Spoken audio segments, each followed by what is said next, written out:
இந்த படம் வாழ்க்கையில் என்னுடைய கடைசி நிமிடம் வரை மறக்க முடியாத ஒரு படம்.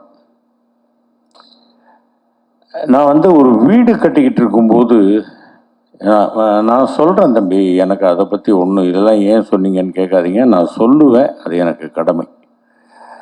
வீடு கட்டிக்கிட்டு இருக்கும்போது எனக்கு பணம் பற்றாக்குறை. இந்த படத்தில் சொல்லியிருக்காங்க, ஆனால் இன்னும் கமிட் ஆகலை.